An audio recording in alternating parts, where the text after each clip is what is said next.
سید الرسل وخاتم الانبیاء والمرسلین وعلی آلہ الطیبین واصحابہ الطاہرین اما بعد فاعوذ باللہ من الشیطان الرجیم بسم اللہ الرحمن الرحیم النبی اولی بالمؤمنین من انفسہم وازواجہ امہاتہم صدق اللہ العظیم وصدق رسولہ النبی الکریم الامین قال اللہ تبارک و تعالی فی شان حبیبہ مخبرا و آمرا ان اللہ و ملائکتہ یصلون علی النبی یا ایہا الذین آمنوا صلوا علیہ وسلموا تسلیما اللہم صلی علی سیدنا و مولانا محمد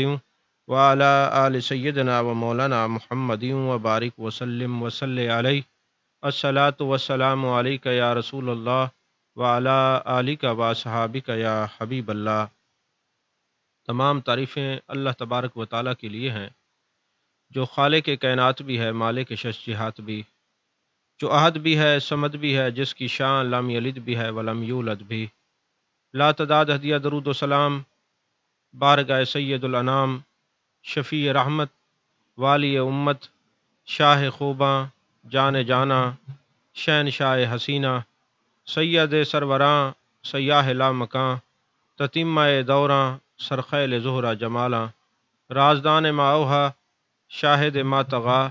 صاحب علم نشرہ، معصوم آمنہ، احمد مجتبیٰ، حضرت محمد مصطفیٰ صلی اللہ علیہ وآلہ وصحبہ وبارک وسلم کی دربار ناز میں اپنی عقیدتوں، ارادتوں، محبتوں کا خراج پیش کرنے کے بعد آج کا جو ہمارا پروگرام ہے وہ سیدہ طیبہ طاہرہ صدیقہ کائنات حضرت ام المؤمنین حضرت عائشہ صدیقہ رضی اللہ تعالی عنہا کی بارگاہ میں ہدیہ تبریک پیش کرنے کا پروگرام ہے۔ اس رمضان المبارک کے مقدس مہینے کے اندر اللہ تبارک و تعالیٰ کی انوار و تجلیات کی بارش ہوتی ہے اور روزانہ امت مسلمہ کے لا تعداد لوگوں کی اللہ تبارک و تعالیٰ بخشش فرماتا ہے۔ اور اس پاک مہینے کے اندر جب پاک اور طیب لوگوں کا ذکر کیا جاتا ہے تو دل کی زمین اور نرم ہوتی ہے، اللہ اور اس کے رسول صلی اللہ علیہ وآلہ وسلم کا قرب خاص نصیب ہوتا ہے۔ تو آج کا ہمارا یہ پروگرام ام المومنین حضرت عائشہ صدیقہ رضی اللہ تعالی عنہ کی شان میں ہدیہ تبریک پیش کرنے کا ہے۔ اللہ نے قرآن مجید برہان رشید میں ارشاد فرمایا، النبی اولی بالمؤمنین من انفسہم وازواجہ امہاتہم، اے ایمان والو میرا نبی تمہاری جان سے زیادہ قریب ہے اور نبی کی ساری گھر والیاں تمہاری مائیں ہیں۔ اگر کوئی اپنے آپ کو مومن لاکھ کہتا رہے کہ ہم مومن ہیں مومن ہیں، قرآن نے مومن کی نشانی یہ بتائی ہے کہ میرے آقا میرے محبوب علیہ الصلوۃ والسلام مومن کی جان سے بھی زیادہ قریب ہیں۔ تو مومن جو ہوگا وہ محبوب علیہ الصلوۃ والسلام کو اپنی جان سے بھی زیادہ قریب سمجھنے والا ہوگا۔ اور دوسرا اللہ نے فرمایا کہ جو نبی پاک صلی اللہ علیہ وسلم کی ساری گھر والیاں ہیں وہ تمہاری مائیں ہیں۔ اب جو لوگ مومن ہونے کا دعویٰ کریں مگر وہ ازواج مطہرات کو نہ مانیں، محبوب علیہ الصلوۃ والسلام کی ازواج پاک کا انکار کریں، صرف ایک کو زوجہ مانیں اور باقی ازواج مطہرات کا انکار کریں، تو قرآن نے اس بات کی، اس گندے عقیدے کی نفی فرما دی ہے۔ خوبصورت عقیدہ قرآن نے کیا دیا ہے، وَأَزْوَاجُهُ أُمَّهَاتُهُمْ، یعنی جتنی ان کی گھر والیاں ہیں سب کو گھر والیاں مانو۔ اگر ایک ہوتی تو پھر زوجہ ہوتا، تو یہاں تو جمع ہے ازواجہ، یعنی پہلے جتنی گھر والیاں ہیں سب کو گھر والیاں مانو اور سب کو اپنی ماں مانو۔ تو پتہ چلا مومن وہ ہوتا ہے اس آیت کے اندر جہاں محبوب علیہ الصلوۃ والسلام کے اوپر جو قرآن نازل ہوا ہے، اللہ کا کلام نازل ہوا ہے، کلام الہی میں اللہ نے ایک آیت میں کتنی نشانیاں بتا دیں کہ مومن وہ ہوگا جو اپنی جان سے بھی زیادہ اپنے محبوب کو سمجھنے والا ہوگا، جو اپنے محبوب کا حق اپنی جان سے بھی زیادہ افضل جاننے والا ہوگا، اور جو نبی کی ساری گھر والیوں کو گھر والی ماننے والا ہوگا اور سب کو اپنی ماں ماننے والا ہوگا، وہ مومن ہے، اللہ اس سے کلام کر رہا ہے۔ عزیزان محترم، پھر کائنات کے جتنے لوگ ہیں، صدیق ہیں، شہید ہیں، صالحین ہیں، کاملین ہیں، واصلین ہیں، جب وہ دنیا سے چلے جاتے ہیں نا تو ان کی گھر والیاں نکاح کر سکتی ہیں، لیکن میرے محبوب علیہ الصلوۃ والسلام کی ازواج مطہرات نکاح نہیں کر سکتی، حکم نہیں۔ کیوں؟ اس لیے کہ مومنوں کی تو ماں ہے، اور دوسرا یہ میرے آقا علیہ الصلوۃ والسلام زندہ ہیں، اور میرے آقا علیہ الصلوۃ والسلام ملا علی قاری نے مرکات میں لکھا ہے کہ اپنے گھر میں اسی طرح زندہ جاوید ہیں جس طرح زندگی میں زندہ جاوید تھے، اور آپ کی ساری گھر والیاں آپ کے پاس موجود ہیں۔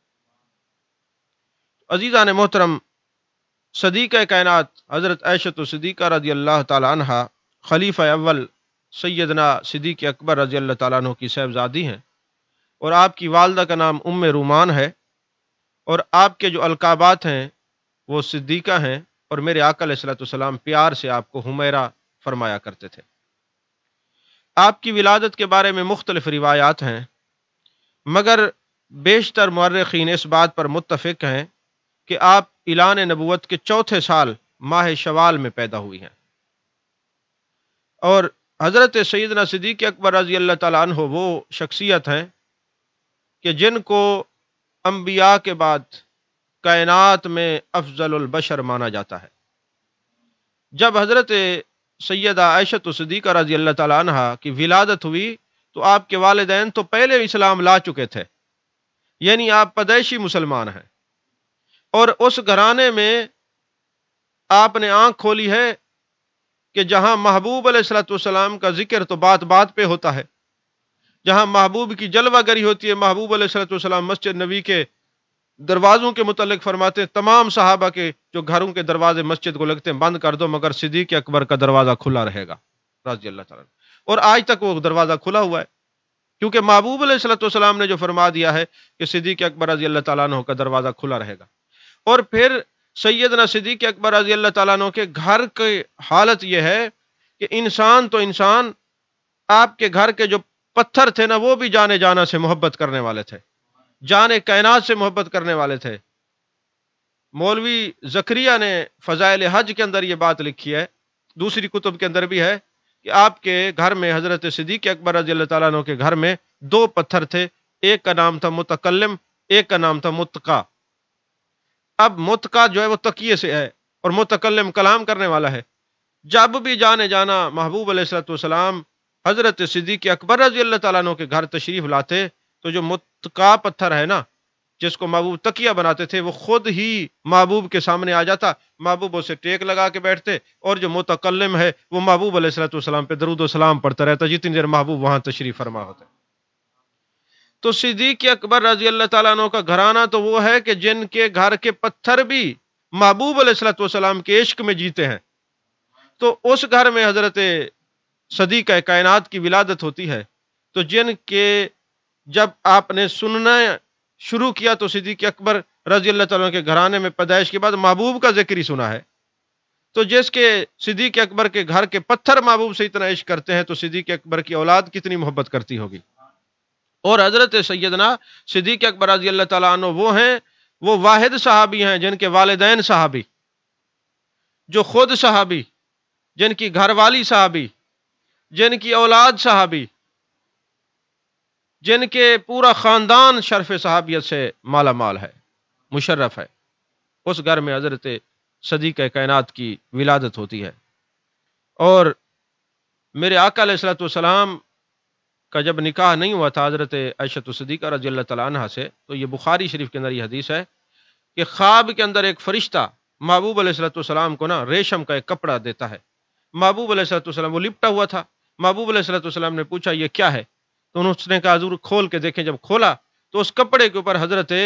ام المومنین حضرت عائشہ صدیقہ رضی اللہ تعالیٰ عنہ کی تصویر مبارک تھی، اور فرشتہ کہتا ہے یہ آپ کی زوجہ پاک ہے، اللہ نے اس کو پسند فرمایا ہے۔ اب دیکھیں نا، کسی کا رشتہ کوئی کرواتا ہے، کسی کا رشتہ ماموں کروا رہے ہیں، کسی کا چاچا کروا رہے ہیں، کوئی عزیز و اقربا کرا رہے ہیں، یہ صدیقہ کائنات حضرت عائشہ صدیقہ رضی اللہ تعالیٰ عنہا مومنوں کی ماں وہ خوش قسمت ہیں جن کا انتخاب رب العالمین فرما رہا ہے، اور بتایا جا رہا ہے محبوب علیہ الصلوۃ والسلام کو کہ یہ آپ کی زوجہ پاک ہیں۔ انتخاب جن کے عرش بری پر ہوں، انتخاب جن کا رب العالمین کرنے والا، ان کی کون کتنی عظمت بیان کر سکتا ہے؟ اتنی کوئی زبان ہی نہیں رکھتا، اور کوئی شان کیسے گھٹا سکتا ہے جن کا انتخاب خود اللہ کرنے والا ہو۔ تو یہ حضرت عائشہ صدیقہ رضی اللہ تعالیٰ عنہ فرماتی ہیں جب میرا نکاح ہوا تو 12 اوقیہ چاندی حق مہر پر نکاح ہوا، حق مہر مقرر ہوا، اور پھر اتفاق یہ ہے کہ آپ کی رخصتی بھی شوال میں ہوئی ہے۔ یہاں جو آج ہمارے سریکی ازم میں، سریکی کلچر میں شوال کی شادی کو منحوس گردانا جاتا ہے، ان کو یہ بھی پتہ ہونا چاہیے کہ ام المومنین حضرت عائشہ پاک کی جو شادی ہے وہ شوال کے مہینے میں ہوئی۔ تو جس وقت آپ کی شادی ہو گئی اور رخصتی کے بعد آپ تشریف لائیں تو یہی حجرہ مبارک جہاں آج میرے آقا علیہ الصلوۃ والسلام آرام فرما ہے، یہی حضرت سید عائشہ پاک کا حجرہ تھا، یہی مکان تھا۔ اسی گھر میں آپ کی شادی ہو کے آئی ہے، اسی گھر میں آپ کی جلوہ گری ہوئی ہے، اسی گھر میں محبوب علیہ الصلوۃ والسلام کے ساتھ آپ نے پوری زندگی گزاری ہے۔ اور قناعت کا عالم یہ ہے کہ آپ کے گھر کے اندر مختصر سامان ہے، ایک چارپائی، ایک چٹائی، تکیا، آٹا اور کھجور رکھنے کے ایک ایک برتن، اور پھر پانی پینے کا ایک پیالہ۔ اور آپ فرماتی ہیں کہ بعض اوقات ایسا ہوتا تھا کہ 40 دن تک میرے گھر میں دیا نہیں جلتا تھا۔ آج میں جب متعدد کتب دیکھ رہا تھا آپ کی سیرت کے اوپر نا، تو مورخین نے، مفسرین نے، محدثین نے، سیرت نگاروں نے یہ بات لکھی کہ 40 دن تک دیا نہیں جلتا تھا۔ یہ جملہ نا میرے دل کو عجیب سا لگا۔ میں نے کہا کسی اور چراغ کی ضرورت کیسے تھی جب سراج منیرہ خود جلوہ گر تھے۔ پھر وہ میں بڑا دور چلا گیا، وہ مجھے محبوب علیہ الصلوۃ والسلام کے بچپن کے وہ واقعات، وہ قصص، وہ روایات یاد آنے لگیں کہ جب حضرت حلیمہ سعدیہ محبوب علیہ الصلوۃ والسلام کو لے کے گئیں، ساری رات کمرہ روشن رہتا ہے۔ حضرت حلیمہ سعدیہ کی چچا زاد بہن خولہ آتی ہیں اور کہتی ہیں حلیمہ تو امیر ہو گئی ہے، عجیب معاملہ ہے، ہمارے پاس اتنا تیل نہیں ہوتا دیے جلانے کے لیے اور تیرے گھر ساری رات روشن رہتا ہے۔ اس نے کہا نہیں، میں دیا نہیں جلاتی، یہ جو میرا بیٹا محمد عربی آیا ہے نا صلی اللہ علیہ وسلم، میں جس کمرے میں جاتی ہوں نا، اس کو لے کے جاتی ہوں، آپ کے چہرے کی انوار کی ضیاء پاشیاں پورے گھر کو جگمگ کر دیتی ہیں، پورے گھر کو روشن کر دیتی ہیں۔ اور پھر وہ تجربہ کرنے کے لیے آئی، دیکھا یہ ودوہا کا چہرہ اتنا چمکدار ہے، میرے آقا علیہ الصلوۃ والسلام کا یہ نورانی چہرہ اتنا حسین و جمیل ہے جس کو خدا سراجم منیر کہے۔ اور صرف یہ نہیں کہ آپ وہ چراغ ہیں جو روشن ہے، نہیں نہیں، سراجم منیرہ وہ ہوتا ہے جو چراغ روشن بھی ہو، روشن کرنے والا بھی ہو، یعنی آپ تو دلوں کو روشن کرنے والے ہیں۔ تو وہ خولہ آ کے دیکھتی ہیں کہ حضرت حلیمہ سعدیہ رضی اللہ تعالی عنہا جس کمرے میں جاتی ہیں محبوب علیہ الصلوۃ والسلام کو اٹھا کے لے جاتی ہیں، آپ کے چہرے مبارک کے نور سے کمرہ روشن ہو جاتا ہے۔ ارے تم تو دنیا کے چراغوں کی بات کرتے ہو، مورخین یہ بتاتا ہے جی دیا نہیں جلتا تھا۔ ارے جس کمرے کے اندر سراجم منیرہ خود جلوہ گر ہوں، جہاں آپ کے انوار و تجلیات کی ضیاء پاشیوں سے پورا گھر روشن ہو، پوری دیواریں روشن ہوں، وہاں کسی اور دیے کی کیا ضرورت ہو سکتی ہے جہاں محبوب کی خود جلوہ گری ہو۔ آپ نے سنا نہیں، ام المومنین حضرت عائشہ صدیقہ رضی اللہ تعالیٰ عنہ فرماتی ہیں میں سوئی کے ساتھ کوئی چیز سی رہی تھی اور وہ سوئی گر گئی، رات کا وقت تھا، اندھیرا آہستہ آہستہ چھانے والا تھا، سوئی گر گئی۔ اب چونکہ اندھیرا ہو گیا، سوئی اندھیرے میں گر جائے تو کیسے ملتی ہے؟ اتنے میں محبوب پاک صلی اللہ علیہ وسلم کی جلوہ گری ہوئی۔ میرے آقا جو ہی کمرے کے اندر روشن ہوئے، آپ تشریف لائے، کمرہ روشن ہو گیا، آپ کا چہرہ اتنا چمک والا تھا، ودھا کا چہرہ تھا، واللیل کی زلفیں تھیں، ما زاغ البصر وما طغی کے کاجل والی آنکھیں تھیں، محبوب کی جلوہ گری ہوئی۔ تو آپ فرماتی میری گم شدہ سوئی مجھے مل گئی، کمرہ روشن ہو گیا، کمرہ روشن ہو گیا۔ تو حضرت عائشہ نے عرض کی یا رسول اللہ صلی اللہ علیہ وسلم، آپ کا چہرہ کتنا نورانی ہے، کتنا چمکدار ہے، کتنا حسین ہے۔ آپ جب کمرے میں تشریف لائے ہیں تو یہ پورا کمرہ روشن ہو گیا، میری گم شدہ سوئی مجھے مل گئی۔ میرے آقا علیہ الصلوۃ والسلام نے فرمایا عائشہ ہلاکت ہے اس شخص کے لیے جو قیامت والے دن اس حسین چہرے کی زیارت نہیں کر سکے گا، اس ودھا کے چہرے کی زیارت نہیں کر سکے گا، واللیل والے زلفوں والے محبوب کے چہرے کی زیارت نہیں کر سکے گا۔ یا رسول اللہ صلی اللہ علیہ وسلم ایسا کوئی بدبخت ہے جو آپ کے چہرے منورہ مطہرہ مقدسہ کی زیارت نہیں کر سکے گا؟ میرے آقا علیہ الصلوۃ والسلام نے فرمایا ہاں، جس کے سامنے میرا نام نامی اسم گرامی لیا جائے اور وہ درود و سلام نہ پڑھے وہ میرے چہرے کی زیارت نہیں کر سکے گا۔ تو دوستو، جہاں ام المومنین حضرت عائشہ صدیقہ رضی اللہ تعالیٰ عنہ کے کمرے میں محبوب تشریف لائیں، کمرہ روشن ہو جاتا ہے، وہاں کسی دیے کا ذکر کرنے کی ضرورت ہی کیا ہے؟ جہاں محبوب تشریف فرما ہے وہاں تم کون سے دیے کی بات کرتے ہو؟ محبوب علیہ الصلوۃ والسلام جہاں تشریف لاتے ہیں تو پورا کمرہ روشن ہو جاتا ہے۔ یہی تو محبوب کے امتیوں کو، یہی تو عشاق کو ایک آس لگی ہوئی ہے کہ قبر اندھیری ہوگی، اور جب محبوب علیہ الصلوۃ والسلام تشریف لائیں گے فرشتے پوچھیں گے ما کنت تقول فی ھذا الرجل، یہ محبوب صرف زیارت کرنے کے لیے کروانے کے لیے نہیں آئے، محبوب علیہ الصلوۃ والسلام تو اپنے امتی کی قبر کو روشن کرنے کے لیے بھی تشریف لائے ہیں، کہ جو محبوب اپنے گھر میں تشریف لاتے ہیں کمرہ روشن ہو جاتا ہے، تو جب غلاموں کی قبر میں تشریف لاتے ہیں تو قبر بھی روشن ہو جاتی ہے۔ تو عزیزان محترم، ایک مرتبہ ایسا ہوا، حضرت عائشہ صدیقہ رضی اللہ تعالیٰ عنہ فرماتی ہیں محبوب علیہ الصلوۃ والسلام ایک جنازے میں تشریف لے گئے جنت البقیع میں، اور پھر آپ جب واپس تشریف لائے نا تو آپ میرے آقا علیہ الصلوۃ والسلام کے کندھے پہ ہاتھ رکھتے ہیں۔ یہ مثنوی شریف میں مولانا روم نے لکھا ہے، حوالہ بھی دے دوں ساتھ ہی۔ تو ایسے ہاتھ رکھتی ہیں نا کندھوں پہ اور پوچھتے ہیں یا رسول اللہ صلی اللہ علیہ وسلم باہر بارش ہو رہی ہے؟ میرے آقا علیہ الصلوۃ والسلام نے فرمایا عائشہ یہ بتا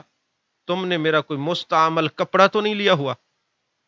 جیسے عادت ہوتی ہے نا گھر میں کوئی مہمان آ جائے تو جو کپڑا پڑا ہوتا ہے عورتیں اپنے سر پہ رکھ لیتی ہیں، ایسا تھا نا؟ تو جیسے دروازے پہ دستک ہوئی تو محبوب علیہ الصلوۃ والسلام کا تہبند مبارک رکھا ہوا تھا، چادر مبارک رکھی ہوئی تھی، تو حضرت عائشہ صدیقہ رضی اللہ تعالیٰ عنہ نے وہ اپنے سر پہ رکھ لی۔ تو میرے آقا علیہ الصلوۃ والسلام نے سوال کیا اے عائشہ یہ بتا تم نے میرا کوئی کپڑا مستعمل تو نہیں لیا ہوا؟ یا رسول اللہ صلی اللہ علیہ وسلم جب آپ تشریف لائے ہیں دروازے پہ دستک دی ہے تو آپ کی تہبند مبارک رکھی ہوئی تھی، آپ کی چادر مبارک رکھی تھی، یہ میں نے اوڑھ لی ہے۔ میرے آقا علیہ الصلوۃ والسلام نے فرمایا یہ میرے چادر کی برکت ہے کہ تیرے آنکھوں سے سارے پردے اور حجابات ہٹ گئے ہیں کہ تجھے یہ لگ رہا ہے مجھے بارش میرے اوپر بارش ہو رہی ہے۔ اے عائشہ میرے اوپر تو انوار و تجلیات کی ہر وقت بارش ہوتی رہتی ہے، ہر وقت بارش ہوتی رہتی ہے۔ عزیزان محترم، حضرت عروہ بن زبیر فرماتے ہیں کہ قرآن میں، حدیث میں، فقہ میں، علم الانصاب میں نے سیدہ عائشہ صدیقہ رضی اللہ تعالی عنہا اور تمہیں آپ سے بڑھ کر کسی کو نہیں دیکھا۔ اتنی بڑی فقیہ، اتنی بڑی مفسرہ قرآن پاک کی، اور حضرت امیر معاویہ کہتے ہیں کہ میں نے فصیح اور بلیغ حضرت عائشہ سے بڑھ کر اور تمہیں کسی کو نہیں دیکھا۔ اتنی فصیح اور بلیغ آپ گفتگو فرماتی ہیں، اتنی خیر الکلام ما قل و دل، جب بھی گفتگو کرتی ہیں ایسے ایک جملے کے اندر اسرار اور مفاہیم کے کئی معانی چھپے ہوتے ہیں، ایسی کلام کرنے والی حضرت عائشہ صدیقہ رضی اللہ تعالیٰ عنہ۔ آج مجھے ایک عالم نے فون کر کے پوچھا جناب یہ بتائیں کہ آپ کی کوئی کرامت ہے؟ میں نے کہا کوئی ایک کرامت ہو تو بتائیں۔ یہاں تو حضرت عائشہ پاک کے کرامات کے انبار ہیں، بات بات میں کرامت ہے، آپ کا بولنا کرامت، آپ کا قرآن کی تفاسیر میں مسائل کا مستنبط کرنا کرامت، آپ کو شرح صدر کے ساتھ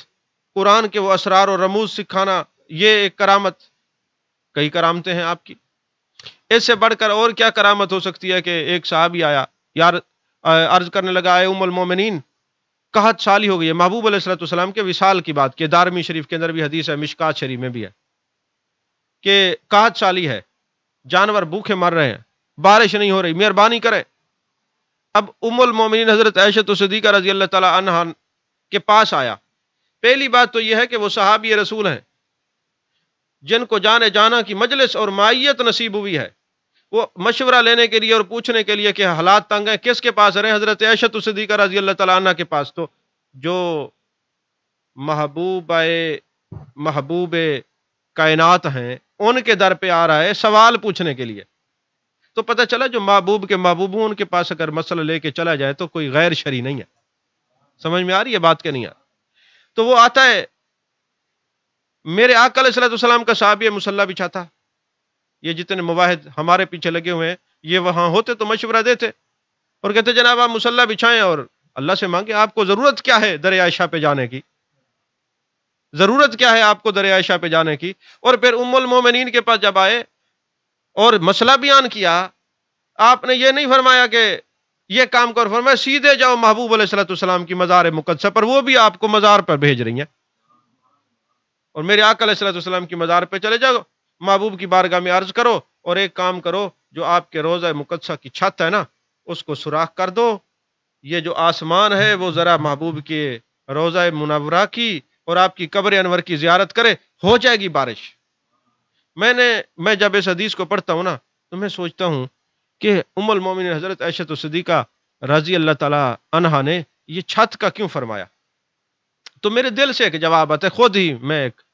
ہو سکتا ہے علماء اس سے اختلاف بھی کریں، جب کوئی عاشق ہوتا ہے نا، عاشق اپنے محبوب حقیقی کو سامنے پاتا ہے نا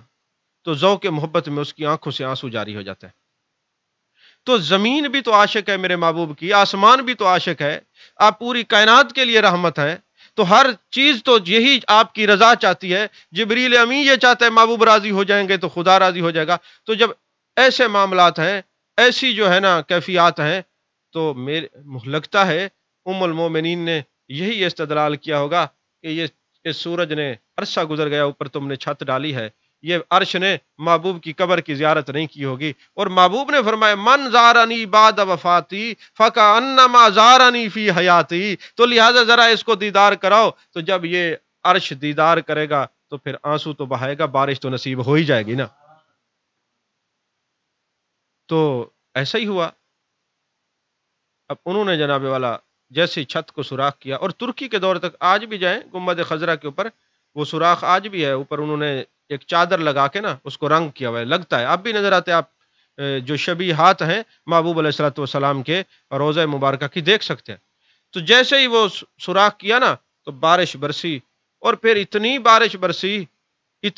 برسی کہ جانور فربا ہو گئے، موٹے ہو گئے، اور جانور جو ہے پہلے سے زیادہ ان کو چربی ہو گئی، اور وافر مقدار میں ان کا گوشت بڑھ گیا، اور یہ استدلال مسئلہ یہ آپ کی کرامت ہے کہ آپ نے بھیجا در رسول صلی اللہ علیہ وسلم پر اور فرمایا یہ چھت کا سوراخ کر دو، اور بھی مفسرین نے اس کی کئی وجوہات لکھی ہیں، میرا دل تو یہی کہتا ہے کہ عرش نے دیکھا ہوگا کہ آج عرصہ گزر گیا، محبوب کی زیارت ہو رہی ہے قبر انور کی، اور محبوب نے خود فرمایا من زارنی بعد وفاتی فکأنما زارنی فی حیاتی او کما قال علیہ السلام۔ یہ بھی آپ کی کرامت ہے، میرے آقا علیہ الصلوۃ والسلام کی جتنی ازواج مطہرات ہیں ساری مومنوں کی ماں ہیں، سب کی کرامات ہیں، اپنی اپنی جگہ پہ بہت کرامات ہیں۔ مجھے حضرت میمونہ رضی اللہ تعالیٰ عنہ کی کرامت پڑھنے کا موقع ملا دوسروں کی کتابوں میں، اب تو اپنی کتابوں میں ہمارے علماء نے بھی لکھی ہے، علامہ غلام رسول سعیدی رحمۃ اللہ علیہ نے بھی لکھی ہے، دوسروں نے بھی لکھی ہے، اور یہ جو کرامت حضرت میمونہ کی جو میں نے پڑھی ہے یہ دوسروں کی کتاب میں ہے۔ سید احمد بریلی مکتبہ فکر دیوبند کے بہت بڑے عالم ہیں، وہ کہتے ہیں کہ ہم مکے گئے، وہاں پہ مقام صرف کے اوپر ام المومنین حضرت میمونہ رضی اللہ تعالی عنہا کی مزار مقدسہ ہے، وہاں میں جب گیا تو مجھے بھوک اور پیاس، واقعہ لمبا میں مختصر کروں کیونکہ موضوع حضرت عائشہ صدیقہ رضی اللہ تعالیٰ عنہ کا ہے، بتانے کا مقصد یہ ہے کہ ہماری مائیں ام المومنین جو ہیں سرکار کی ازواج مطہرات ساری با کرامت ہیں، ساری عظمت والی ہیں، ساری شان والی ہیں۔ تو کہتے میں وہاں بھوک اور پیاس سے مر رہا تھا، اور جب یہ خود مرتے ہیں پھر کیا کرتے ہیں، جو ہمارا طریقہ ہے وہی، پھر وہ مزار پہ کھڑے ہو کے دعا مانگنی شروع کر دی، حضرت میمونہ کی مزار پہ دعا کی، تو کہتے ہیں میں ابھی دعا ہی کر رہا تھا، میں نے دیکھا ایک تازہ انگور کا گچھا میرے سامنے آ گیا، اور میں نے خود بھی کھایا، لوگوں کو بھی تقسیم کیا، اور میں نے کہا دیکھو ماں کو کتنا پیار ہے، کہ حضرت عیسیٰ کی اماں کی کرامات تو بے شمار ہیں، لیکن آؤ مومنوں کی ماں کی کرامت حضرت میمونہ کی کرامت دیکھو، میرے لیے انگور بھیجیں۔ بہرحال حضرت ام المومنین حضرت عائشہ صدیقہ رضی اللہ تعالیٰ عنہ کہ بستر پر محبوب علیہ الصلوۃ والسلام پر وحی نازل ہوتی تھی، باقی کسی زوجہ پاک کے بستر میں جب آپ ہوتے کبھی وحی نازل نہیں ہوئی۔ واحد حضرت عائشہ صدیقہ رضی اللہ تعالیٰ عنہ ہے کہ جب آپ میرے آقا کریم جانے کائنات صلی اللہ علیہ وسلم آپ کے لحاف مبارک میں آرام فرما رہے ہوتے تھے تو وحی کا نزول ہوتا تھا، باقی کہیں نہیں۔ اور ایک مرتبہ جبریل امی آئے اور میرے آقا علیہ الصلوۃ والسلام نے فرمایا، اے عائشہ جبریل تمہیں سلام کہہ رہے ہیں، اے عائشہ جبریل تمہیں سلام کر رہے ہیں، تو آپ نے فرمایا وعلیہ السلام ورحمۃ اللہ وبرکاتہ، ہماری طرف سے بھی ان کو سلام ہو۔ اور حضرت عائشہ صدیقہ رضی اللہ تعالیٰ عنہ کی زندگی ہمارے لیے مینار نور ہے۔ ایک مرتبہ آپ فرماتی ہیں میرے پاس نا ایک عورت آئی، اس کی 2 بچیاں تھیں اور اس نے کھانے کے لیے کچھ مانگا، گھر میں کچھ نہیں تھا، تو میں نے 3 کھجوریں دے دی۔ 3 کھجوریں رکھی ہوئی تھی۔ اب ماں نے 1 کھجور ایک بیٹی کو دی، 1 کھجور دوسری بیٹی کو دی، اور 1 کھجور انتظار کرنے لگی۔ جب انہوں نے وہ کھا لی اور مانگی نا تو اس کو 2 حصے کر کے دونوں بیٹیوں کو کھلا دی، خود کچھ نہیں کھایا۔ حضرت عائشہ فرماتی ہیں مجھے عجیب لگا کہ یہ ماں کی مامتا دیکھو، پیار دیکھو کہ ماں نے خود کچھ نہیں کھایا، بچیوں کو کھلا دیا ہے۔ میں انتظار میں رہی، جب جانے کائنات صلی اللہ علیہ وسلم آئے، میں نے عرض کی یا رسول اللہ صلی اللہ علیہ وسلم آج یہ میں نے معاملہ دیکھا ہے۔ میرے آقا علیہ الصلوۃ والسلام نے فرمایا بیٹیاں تھیں جن کو ماں کھلا رہی تھی۔ میں نے عرض کی حضور بیٹیاں تھیں؟ فرمایا اب ماں نے اپنے لیے جنت کو واجب کرا لیا ہے۔ یعنی اللہ کی رضا کے لیے آپ اپنی اولاد کو کھلائیں تو تب بھی اجر ہے، اور دکھاوے کے لیے ہمیں چاہے ساری کائنات کو کھلا دیں تب بھی کچھ نہیں ہوگا، اللہ ناراض ہو جاتا ہے۔ اس کو دنیا کو دکھانے کے لیے کچھ نہیں۔ قل ان صلاتی و نسکی و محیای و مماتی للہ رب العالمین، یعنی اتنی حدیثیں حضرت عائشہ پاک نے جو روایت کی 2000 سے زیادہ ہیں، مختلف ہیں، چونکہ اب اس لیے میں فگر نہیں بتا رہا، کیونکہ آج میں جب مطالعہ کر رہا تو مختلف میرے سامنے جو ہے یہ روایات ہیں کہ جی 2200 اتنی ہیں، 2000 ہیں، اتنی ہیں، بہرحال متعدد روایات ہیں حضرت عائشہ صدیقہ رضی اللہ تعالیٰ عنہ سے۔ تو حضرت عائشہ پاک جب میرے آقا علیہ الصلوۃ والسلام کا وصال ظہری ہوا تو آپ روزے پہ جاتی تھی، پھر جب حضرت صدیق اکبر رضی اللہ تعالیٰ عنہ کا وصال ہوا تب بھی آپ حاضری دیتی تھی، لیکن جب حضرت فاروق اعظم رضی اللہ تعالیٰ عنہ کا وصال با کمال ہوا تو پھر آپ پردے کی حالت میں جاتی تھی حاضری دینے کے لیے، پردے کی حالت میں۔ عورتوں کا قبرستان میں جن لوگوں نے جانا منع کیا ہے وہ بھی اس صورت میں منع کیا ہے کہ وہاں پہ وہ بے حجاب چلی جاتی ہیں۔ آج کل تو عجیب صورتحال ہے، لیکن اگر کوئی اپنے محرم کے ساتھ جاتا بھی ہے، عورت جاتی ہے، تو اسی حدیث سے علماء استدلال کرتے ہیں کہ جیسے ام المومنین حضرت عائشہ صدیقہ رضی اللہ تعالیٰ عنہ پردے کی حالت میں جاتی تھی تو پردے کی حالت میں جا کے اپنے والدین کی قبر پہ اور عزیز و اقربا کی قبر پہ جایا جا سکتا ہے۔ تو بعض علماء نے یہ استدلال بھی کیا ہے، بعض علماء نے، کہ آپ پردے کی حالت میں اس لیے جاتی تھی کہ جو مومن کی نظر ہے وہ مٹی سے تیز ہوتی ہے، اگر قبر میں جا کے بندہ معاذ اللہ ختم ہو جاتا ہے تو پھر آپ کو پردہ کرنے کی ضرورت کیا تھی۔ بہرحال چونکہ یہ موضوع نہیں ہے، اگر اس موضوع پہ جائیں تو بڑے دلائل ہیں، اگر بندہ جاتے ہی قبر میں ختم ہو جائے تو پھر السلام علیکم یا اہل القبور کہنے کی ضرورت کیا ہے، السلام علیکم یا اہل القبور کہنے کی ضرورت ہی کیا ہے۔ تو بہرحال حضرت عائشہ صدیقہ رضی اللہ تعالیٰ عنہ جب بھی حدیث بیان کرتی تو بیان کرتے وقت اس حدیث کا پس منظر، اس کی علت اور اس کے وہ معانی اور مفاہیم اور اسرار بیان کرتی کہ کسی تعویل کی ضرورت نہ پڑتی، اور آپ ہمیشہ نبی پاک صلی اللہ علیہ وسلم کے ہر فرمان کی حقیقی روح تک پہنچنے کی کوشش کیا کرتی تھی۔ حضرت امیر معاویہ رضی اللہ تعالیٰ عنہ کے دور کا آخری دور تھا جب حضرت ام المومنین حضرت عائشہ صدیقہ رضی اللہ تعالیٰ عنہ کا وصال ہوا ہے، آخری دور تھا جس وقت حضرت ام المومنین حضرت عائشہ صدیقہ رضی اللہ تعالیٰ عنہ کا وصال ہوا ہے۔ اس وقت آپ کی جو عمر مبارک تھی نا وہ 67 سال تھی، 67 جب آپ کا وصال ہوا ہے۔ 17 رمضان المبارک تھی 58 ہجری تھی اور آپ کا وصال ہوا ہے، اور آپ کا جو جنازہ ہے وہ حضرت ابو ہریرہ رضی اللہ تعالیٰ عنہ نے پڑھایا، کیونکہ اس وقت گورنر مدینہ حضرت ابو ہریرہ تھے، یعنی ام المومنین حضرت عائشہ صدیقہ رضی اللہ تعالیٰ عنہ کا جنازہ کس نے پڑھایا ہے؟ حضرت ابو ہریرہ رضی اللہ تعالیٰ عنہ نے، اس وقت گورنر مدینہ تھے۔ شاید آپ کے علم میں نہیں ہوگا کہ وہ بھی گورنر مدینہ رہے ہیں۔ محبوب علیہ الصلوۃ والسلام کے غلاموں کی شان یہ ہے، حضرت معاذ ابن جبل یمن کے گورنر تھے، محبوب بھیجنے جائیں آپ نماز پڑھا کے آئے۔ آج تو پتہ نہیں ہے کہ ہمارے ایس ایچ او کو قل واللہ بھی آئے کہ نہ آئے۔ آپ دیکھتے رہیں کہ جو منسٹر، آپ کے وزیر اعظم کو انا آتے نقل کوثر نہیں آئی، حالت تو یہ ہے۔ تو پھر یہ علماء محسن ہیں کہ نہیں ہے؟ وہ پیچھے ایک مر گیا رحمان ملک، اس کو بھی نہیں آئے، قل واللہ پڑھنی نہیں آئی۔ تو دین جو ہے، یہ آج جو مساجد کو چلا رہے ہیں، جو ممبروں پہ بیٹھ کے دین کی خدمت کر رہے ہیں، یہ ہمارے محسن ہیں۔ اگر یہ نہ ہوتے تو ہمارے بچوں کو شاید کلمہ ہی نہ آتا۔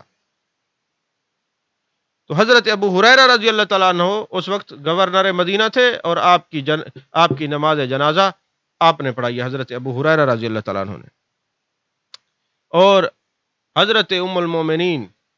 حضرت سیدہ ام سلمہ رضی اللہ تعالیٰ عنہا کو جب یہ پتہ چلا کہ حضرت عائشہ صدیقہ رضی اللہ تعالیٰ عنہ کا وصال ہو گیا ہے، جو میرے آقا علیہ الصلوۃ والسلام کی جو زوجہ پاک ہے نا، آخر میں جن کا وصال ہوا حضرت ام سلمہ ہے،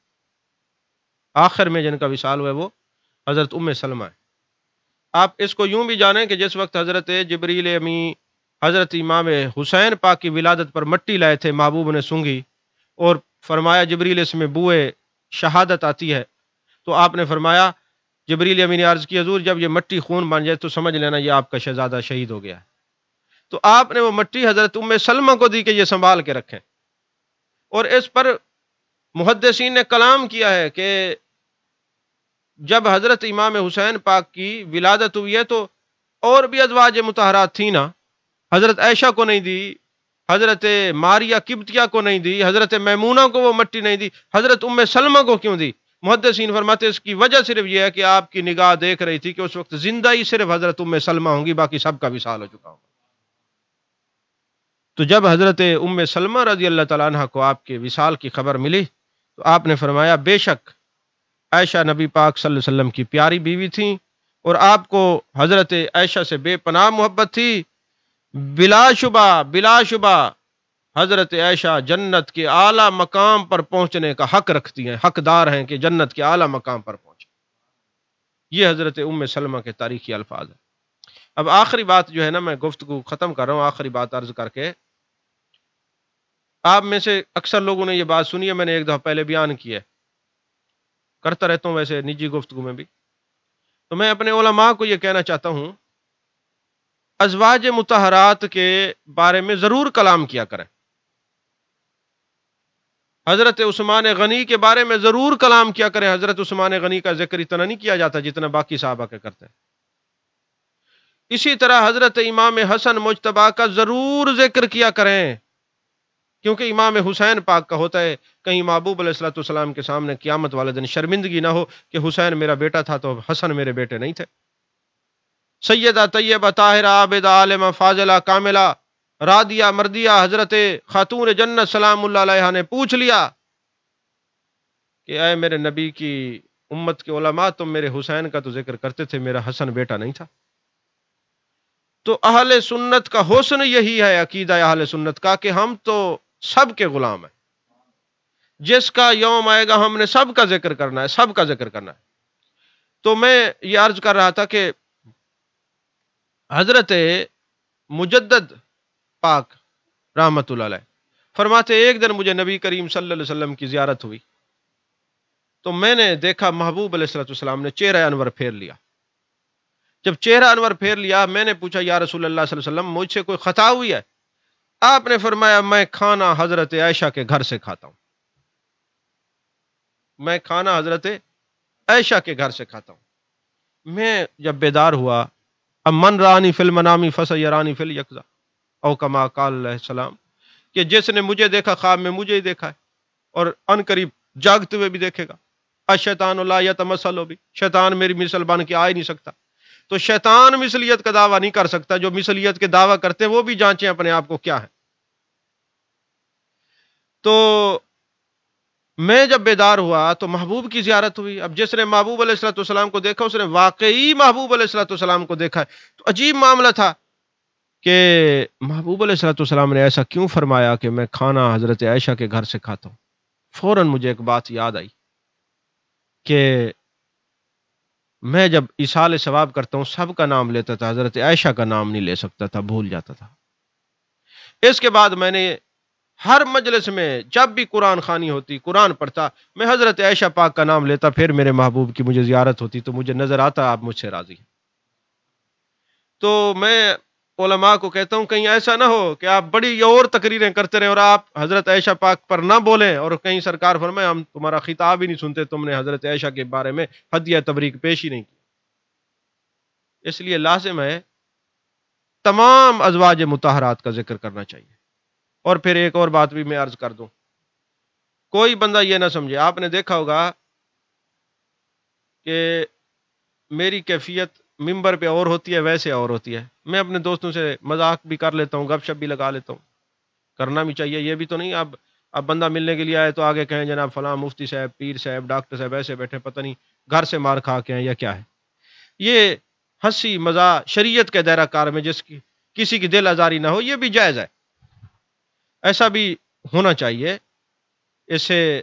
انسان کی صحت اچھی رہتی ہے، اور ہنس کے مسکرا کے بات کرنا یہ بھی صدقہ جاریہ ہے.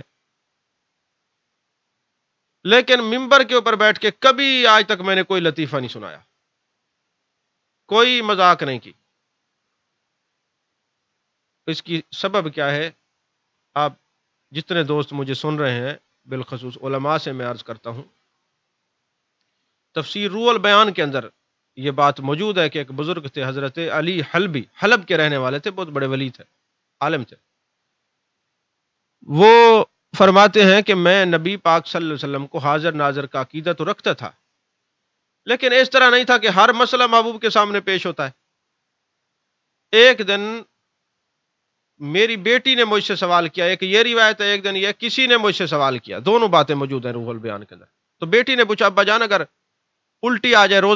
الٹی آ جائے تو کیا وضو ٹوٹ جاتا ہے؟